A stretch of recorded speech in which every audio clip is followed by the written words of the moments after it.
बोला बोला थावे वाली महारानी की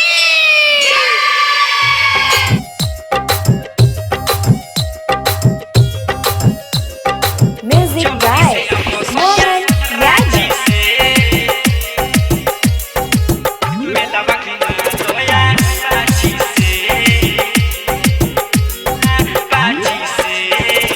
लागल बा मनवा में सरधाए सोइया दे दी है खुशियाँ हजार देवी मोइया। लागल बा मनवा में सरधाए सोइया दे दी है खुशियाँ हजार देवी मोइया। जल्दी से आवो सोइया रांची से मेलावा घुमा दया पाची से। जल्दी से आवो सोइया रांची से मेलावा घुमा दया पाची से।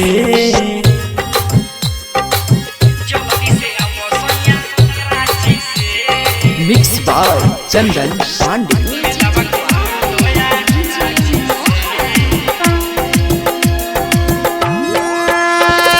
छोटकी नदिया ना साथवा ले जाले घूम के अकेले चले आवेले।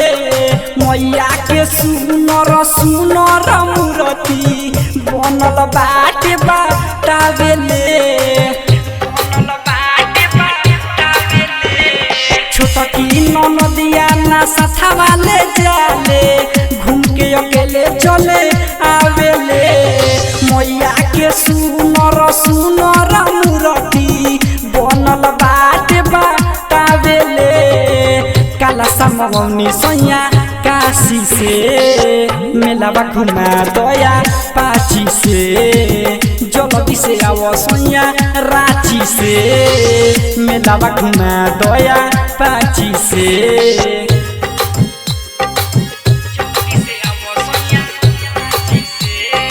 Mix by Chandan Pandey.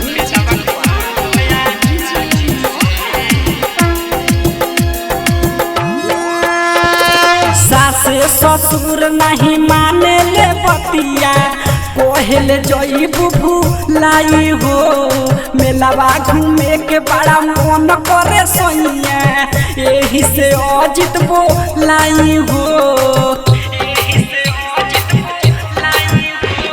सासे ससुर नहीं माने ले बतिया कोहेले जई बुबू लाई हो।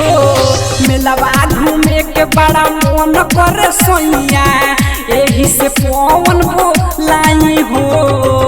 चंदन छोए आवो हाली से मेलावा घुमा दया पाची से। जल्दी से आवो सोइया रांची से मेलावा घुमा दया पाची से। लागल बा मनवा में सरधाए सोइया दे दी है खुशियाँ हजार देवी मोइया। जल्दी से आवो सोइया रांची से मेलावा घुमा दया पाची से। जल्दी से आवो सोइया रांची से मेलावा घुमा दया पाची से। Mix by Chandan Pandey.